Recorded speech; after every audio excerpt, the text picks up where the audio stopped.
সিংগাইর উপজেলা আওয়ামী লীগের সাধারণ সম্পাদক মোহাম্মদ শহীদুর রহমানকে প্রধান আসামি করে ৪১ জনের নামে একটি বিস্ফোরক আইনে মামলা দায়ের করা হয়েছে। ২৬শে নভেম্বর মঙ্গলবার রাতে মামলার বাদী মোহাম্মদ শওকত আলী ৪১ জনের নাম উল্লেখ সহ অজ্ঞাত আরও ৫০ থেকে ৭০ জনের নামে এ মামলাটি দায়ের করেন। মামলা নম্বর ২৮।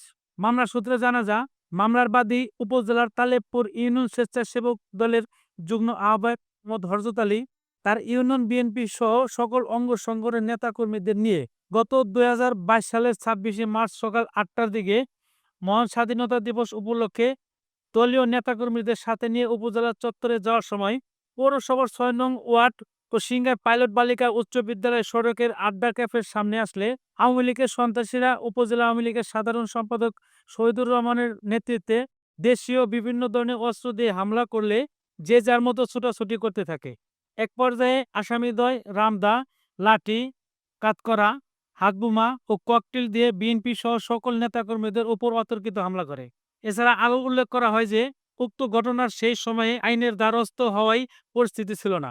বর্তমানে আইন শৃঙ্খলা স্বাভাবিক থাকায় উক্ত মামলা দায়ের করা হয়।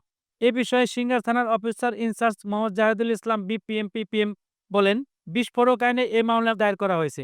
এসআই মোহাম্মদ রফিকুল ইসলাম মামলার তদন্তর ভার দেওয়া হয়েছে। তিনি আরও বলেন, আসামিদের গ্রেপ্তারে পুলিশ প্রশাসনের তৎপর অব্যাহত রয়েছে। এ মামলায় উল্লেখযোগ্য আসামি হলেন উপজেলা আওয়ামী লীগের তথ্য গবেষণা বিষয়ক সম্পাদক ও উপজেলা পরিষদের ভাইস চেয়ারম্যান মোহাম্মদ রবিউল আলম উজ্জ্বল, উপজেলা মহিলা আওয়ামী লীগের সভাপতি ও উপজেলা পরিষদের নির্বাচিত মহিলা ভাইস চেয়ারম্যান শারমিন আক্তার প্রমুখ।